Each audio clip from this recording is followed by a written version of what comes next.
Saludos y bendiciones para todos. Estamos estudiando el propósito de la iglesia. Este es el mensaje número 5 de nuestra serie, que lo vamos a sacar del capítulo 6 del libro de los Hechos. Esperamos que esta serie esté siendo de mucha bendición y de mucha edificación para su relación con Cristo y también para su fe personal. Quiero que tengan la gentileza de poder abrir sus Biblias en el capítulo 6 del libro de los Hechos, y de aquí vamos a estar fundamentando nuestro sermón 5 de nuestra serie El propósito de la iglesia. El nombre para el mensaje de hoy es La iglesia, una comunidad que sirve. Empecemos. Capítulo 6, versículo 1. En aquellos días, como crecía el número de los discípulos, hubo murmuración de los griegos contra los hebreos, de que las viudas de aquellos eran desatendidas en la distribución diaria. Hay varias cosas acá en este versículo para destacar. Primero, el versículo dice que la iglesia estaba creciendo. Y este es el mensaje número 5. Y a la medida que nosotros hemos ido avanzando en nuestros mensajes, nosotros nos hemos ido dando cuenta y lo hemos mencionado, que la iglesia ha ido creciendo. Y ha ido creciendo y ha ido creciendo.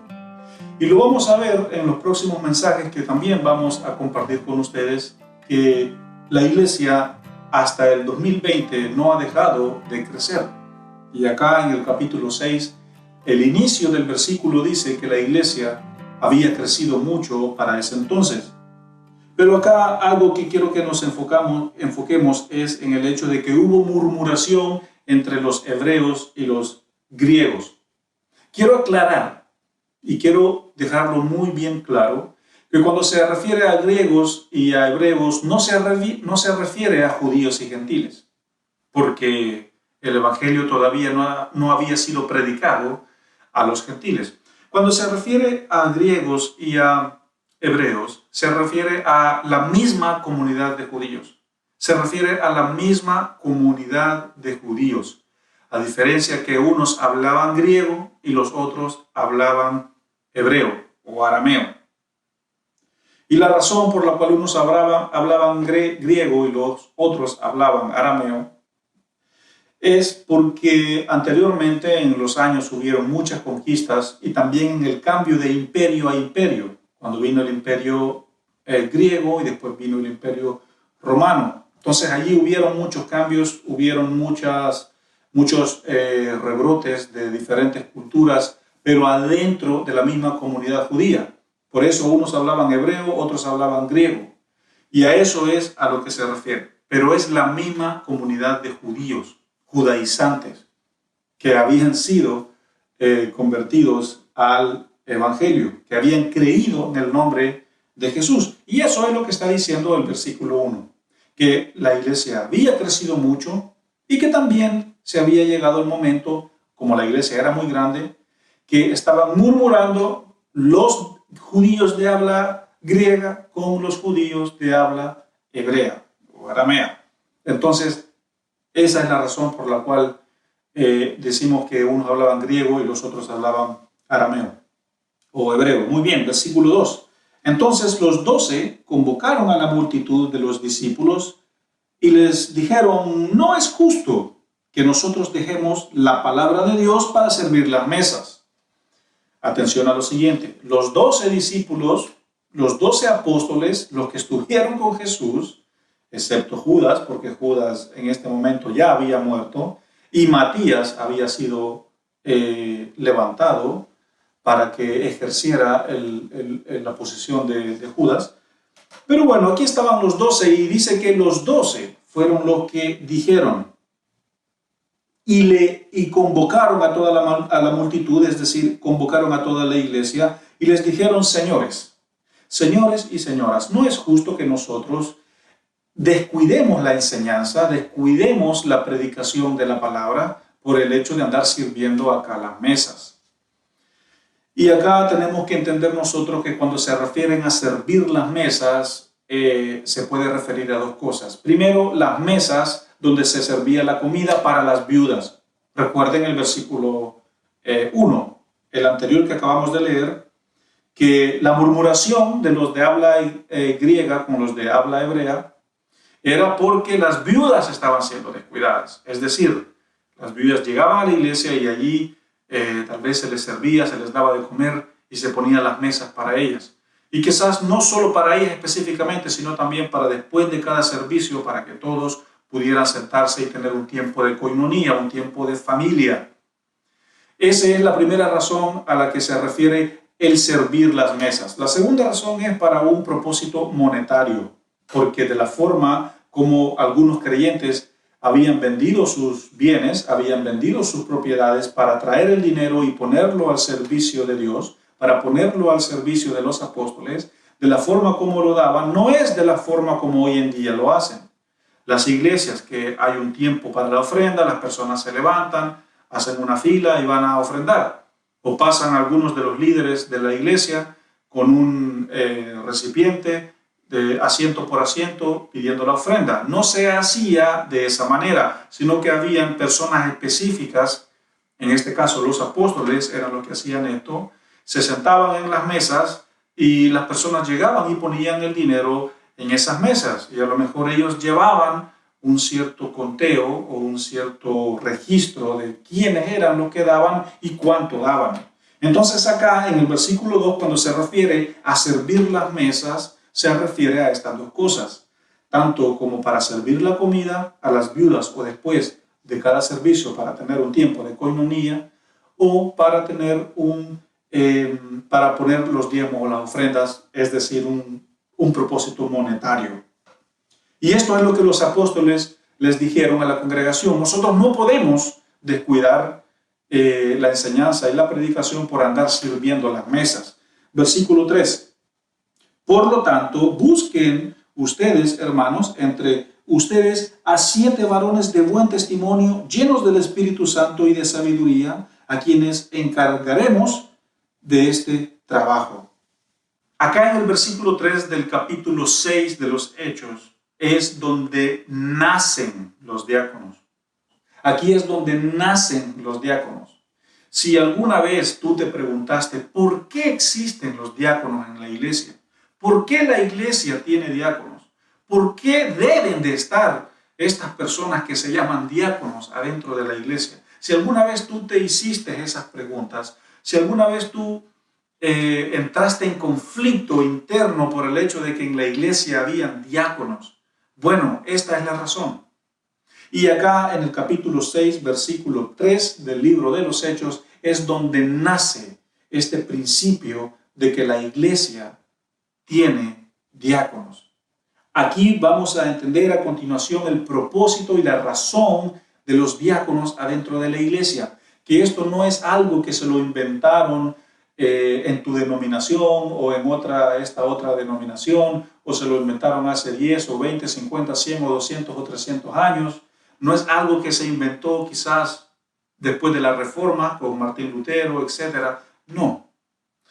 El principio de que una iglesia tenga un grupo de diáconos nace aquí, en el libro de los Hechos, a medida que la iglesia va creciendo.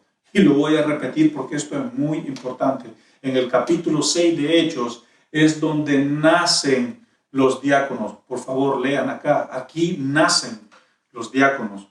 No es algo que se inventó hace poco, no es algo o un capricho o algo tradicional de la iglesia. No, es un principio que la iglesia debe de tener. Por eso estamos acá explicando el propósito de la iglesia. Y parte del propósito de la iglesia es que en la iglesia hayan diáconos. Y acá en el versículo 3 es donde nace este principio. ¿Por qué? Porque los apóstoles no podían, ellos no podían dejar de hacer lo que estaban haciendo por andar sirviendo las mesas, por andar encargándose de hacer otra cosa adentro de la iglesia. Y aquí es donde nacen estos diáconos. Y atención a lo siguiente, hay 3 palabras que nosotros tenemos que destacar acá que son parte de el carácter de un diácono. Primero, dice un hombre de buen testimonio. Un diácono debe de ser una persona de buen testimonio. Segundo, una persona que tenga que vivir en el Espíritu, es decir, estar lleno del Espíritu. Y tercero, una persona de mucha sabiduría. Es un grado honroso el hecho de que una persona ejerza un grado diaconal adentro de la iglesia. Ahora, la palabra diácono viene del griego y significa siervo o servicio o servidor. Y como el título de nuestro mensaje es la iglesia, una comunidad que sirve, por eso estamos hablando acerca de estas cosas, porque el trabajo de los diáconos adentro de la iglesia son las personas oficialmente que sirven adentro de la iglesia. Todos sirven adentro de la iglesia, el pastor, los ancianos, los diáconos, los niños, los jóvenes, toda la comunidad, toda la familia de Dios, toda la familia de fe adentro de la iglesia debe de servir. Pero hay diferentes grados de servicio, hay diferentes áreas de servicio. Hay áreas en las que ciertas personas no pueden ejercer porque ya están dedicadas, ya están designadas para servir en esta otra área. Entonces hay escalones, hay niveles, hay áreas de servicio. Y los diáconos tienen una área específica que es el grupo oficial que le sirve a la congregación. Es el equipo de trabajo que trabaja junto con el resto del grupo de líderes espirituales para llevar adelante a una congregación. Y quiero decir que una iglesia sin diáconos no es una iglesia saludable. Y lo quiero decir duramente, pero también con amor y con mucho respeto, que una iglesia sin diáconos no es una iglesia saludable, porque no puede el pastor o no puede el que está trabajando con el pastor llevar la carga de todo lo que se requiere pastorear a una iglesia. No es sano, no es saludable y no es bueno. Debe de haber un equipo de trabajo que se encarga de esto, que se encarga de esto otro, que se encarga de esto. Un equipo bien formado, lleno de sabiduría, lleno del Espíritu y de buen testimonio. Allá Timoteo y Tito también nos hablan de las características de un diácono. También hay una gran diferencia entre el grupo de diáconos y el grupo de ancianos, pero estos son temas para otro mensaje. El punto acá es que acá en el versículo 3 y del capítulo 6 es donde nacen los diáconos. Repito, el grupo de diáconos es el equipo de trabajo oficial de la iglesia que se reparte la carga del trabajo sobre ellos para llevar adelante una congregación. Y una iglesia sin diáconos no es una iglesia sana. Avancemos, versículo 4. Y nosotros persistiremos en la oración y en el ministerio de la palabra. Eso es lo que dice el versículo 4. Acá los apóstoles fueron los que dijeron esto. Ustedes elijan a personas de entre ustedes para que nosotros nos dediquemos a servir al Señor, predicando la palabra y enseñando la sana doctrina, porque a eso fuimos llamados, están diciendo los apóstoles. No especifica quién lo dijo, a lo mejor fue Pedro o a lo mejor fue Juan, que fueron como los dos líderes principales del grupo de los 12. Pero ellos están diciendo, nosotros fuimos llamados a esto. No fuimos llamados a andar sirviendo las mesas. Nuestro servicio a la iglesia tiene otra categoría, tiene otra área, que es la enseñanza y la predicación. Versículo 5. Y esto le agradó. Esta propuesta le agradó a toda la multitud, es decir, a la congregación. Entonces eligieron a 7 personas. Eligieron a Esteban, varón lleno de fe y del Espíritu Santo. Escogieron a Felipe, escogieron a Prócoro, a Nicanor, a Timón, a Parmenas y a Nicolás, prosélito de Antioquía. 7 personas, de los cuales 2 de estos 7 cumplieron un rol muy importante. Primero fue Esteban, que en el siguiente capítulo, en el capítulo 7, fue el primer mártir, el primer cristiano que murió por la fe, porque la persecución ya se había levantado acá en el capítulo 6 del libro de los Hechos. Entonces, este Esteban fue uno de los diáconos elegidos y más adelante él fue el primer cristiano que murió testificando la fe, fue el primer mártir. El segundo es Felipe. De estos diáconos que fueron escogidos, Felipe fue el que llevó el evangelio en el capítulo 8 a la región de Samaria. Gran cosa lo que hizo Felipe. Entonces, Esteban y Felipe fueron dos de estos diáconos que fueron escogidos para servir a la congregación, para servir a la iglesia, y estos dos cumplieron un rol muy importante acá en este crecimiento de la iglesia. Esteban fue el primer mártir y Felipe fue el que llevó el evangelio a Samaria en el capítulo 8. Muy, muy importante. Versículo 6. A los cuales presentaron ante los apóstoles, quienes orando les impusieron las manos. Muy bien, pongamos atención acá. Los discípulos le dijeron a la congregación que eligieran a 7 personas sabias de entre medio de ellos. Escogieron a los 7, se los trajeron a los discípulos oraron por ellos, les impusieron las manos. ¿Para qué? Para que ellos empezaran a ejercer su servicio de manera oficial dentro de la iglesia, ya sea para servir las mesas, que era lo más principal, pero también para otra área donde hubiera necesidad de servicio adentro de la iglesia. Recuerden, por eso es el tema, el título de nuestro sermón, la iglesia, una comunidad que sirve. Entonces, acá dice que se le impusieron las manos. Yo quiero mencionar 3 razones o 3 significados que tiene el hecho de imponer las manos. El primero tiene que ver con sanidades. Ya era Jesús o los apóstoles, después de que Jesús se había ido para el cielo con el Padre, una de las razones por las cuales ellos imponían las manos era para hacer sanidades. Segundo, otra razón para imponer las manos era para que la persona recibiera la llenura del Espíritu Santo. Y la otra razón para imponer las manos era para designar una tarea específica a una persona, ya sea un pastor, ya sea un misionero, etc. Así como cuando Pablo y Bernabé salieron a su primer viaje misionero en el capítulo 13 de Hechos, se les impuso las manos para que ellos fueran. Entonces, el hecho de imponer las manos tiene 3 significados. El primero, para hacer sanidades; el segundo, para que la persona reciba el Espíritu Santo; y el tercero, para designar una tarea específica. Y eso fue lo que los discípulos hicieron. Trajeron a estos 7 diáconos. Ya dijimos, diácono viene del griego y significa siervo o servidor. Les impusieron las manos y ellos recibieron oficialmente esta tarea de ser los diáconos, los servidores, los colaboradores, el parte del equipo de trabajo de la iglesia. También hemos dicho que una iglesia sin diáconos no es una iglesia sana.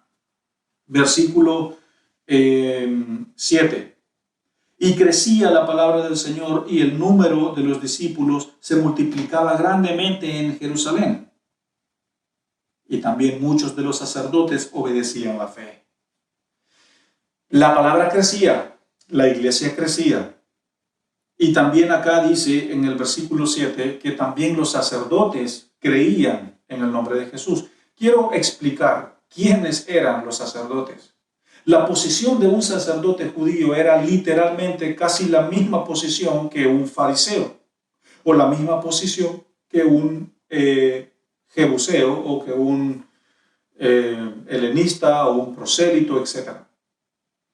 Un sacerdote judío o un sacerdote judaizante era un principal adentro de la comunidad judía.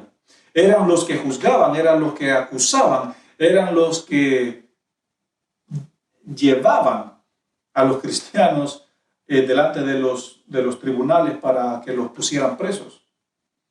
Cuando Pedro y Juan estuvieron delante del concilio, fueron los sacerdotes judíos quienes estaban allí para juzgarles y acusarles. Pero ojo, que acá en el versículo 7 dice que hasta los sacerdotes obedecían la fe. Impresionante cómo el evangelio y cómo la extensión del evangelio se iba extendiendo, que muchos judíos creyeron, muchos principales creyeron, muchos sacerdotes creyeron. No fue solo la gente común, no fueron solo los pobres con los que caminó Jesús, fueron muchos principales, fueron muchos líderes judaizantes que también se convirtieron, en este caso, como lo fueron los sacerdotes, versículo 7. Y acá hemos llegado al final de nuestros 7 versículos y quiero que por favor pasemos a la aplicación. En la aplicación nosotros tenemos que decir que la iglesia es una iglesia que sirve, debe de servir. La iglesia debe de servir. Primero, la iglesia se edifica dentro de ella misma, y esto lo hemos venido diciendo en los sermones anteriores. La iglesia primero se edifica a ella misma. La iglesia primero se edifica, se fortalece, se entreteje con el amor fraternal de todos los creyentes, de todos los que son parte de ella. Primero ella misma. Y acá en este caso la iglesia primero se edifica sirviéndose en amor a ella misma. Cuando se le servían a las viudas, eran parte de la iglesia, entonces estaban sirviendo entre ellos mismos. Cuando se levantaron a los diáconos, era para que el servicio fuera más repartido de una forma mejor dentro de la iglesia, pero para entre ellos mismos.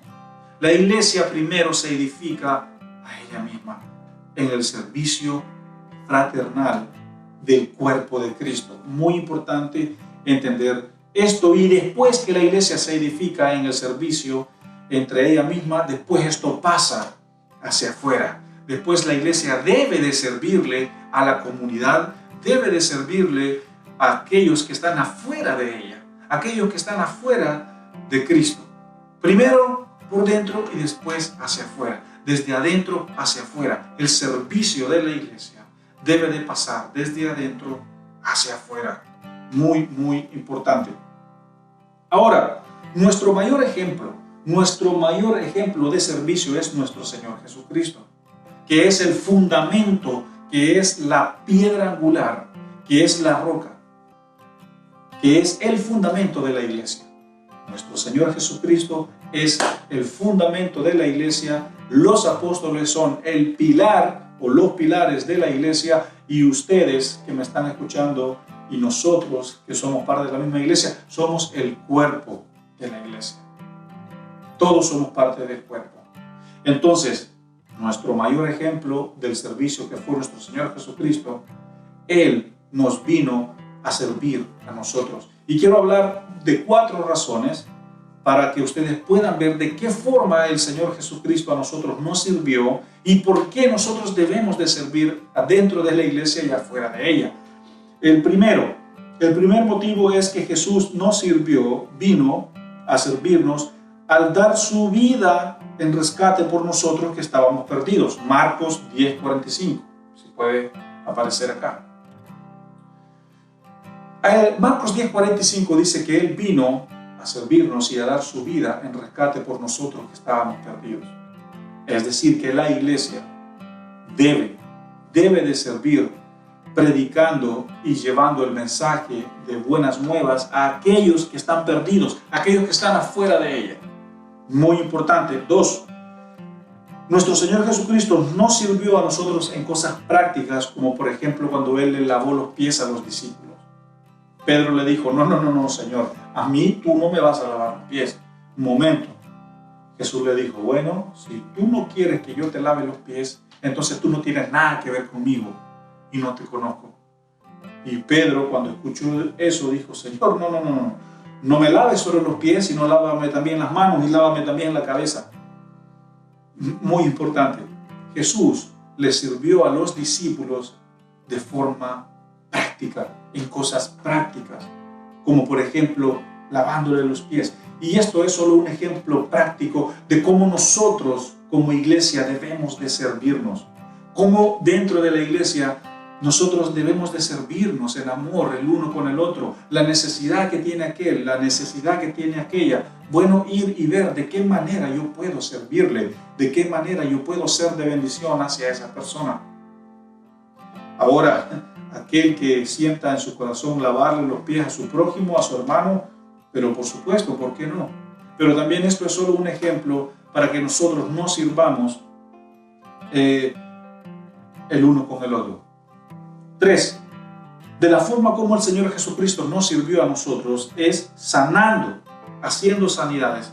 La palabra que es mencionada en Isaías cuando dice que por sus llagas fuimos sanados. Esa fue una de las formas como nuestro Señor Jesús vino acá y nos sirvió a nosotros. Imagínate un Dios que se hizo hombre y viene a servirme a mí. Eso rompe la estructura, rompe el esquema de pensar, rompe mi lógica. ¿Cómo es posible que un ser divino, el creador de todas las cosas, se haya encarnado en un cuerpo llamado hombre, llamado Jesucristo, y más encima venga y me sirva a mí? Es difícil de entender, pero es una realidad. Entonces, de la forma como Él vino y hizo milagros y sanidades, que fue su servicio hacia nosotros, y también por eso fuimos sanados por su sacrificio en la cruz.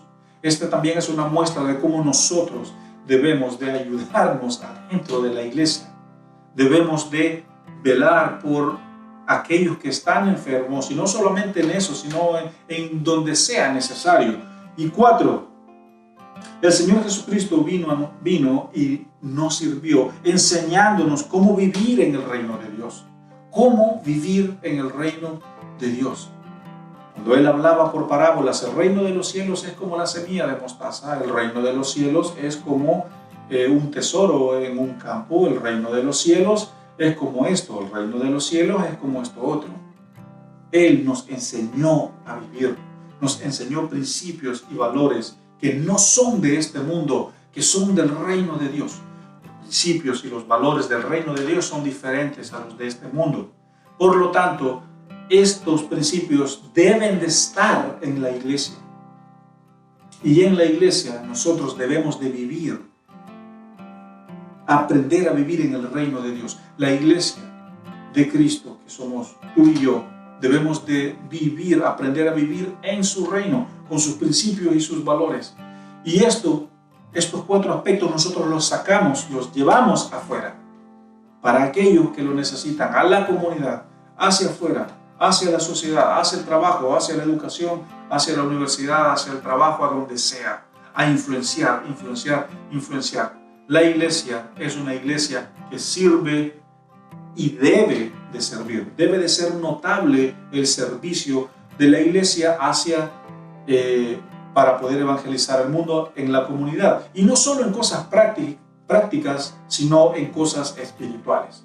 Como lo hizo Jesús acá, sirviendo, dando su vida por nosotros, sirviendo, lavándole los pies a los discípulos, que es una muestra de cosas prácticas, sirviendo cuando hizo sanidades y milagros, y sirviendo, número 4, cuando nos enseñó a vivir en su reino. ¿Cómo vivir en su reino? Estos 4 principios que Jesús nos mostró de servicio, la iglesia los tiene que tener. Y acá en el capítulo 6, la iglesia tenía esto. Por eso fueron levantados los diáconos, para que estos diáconos sirvan adentro de la iglesia.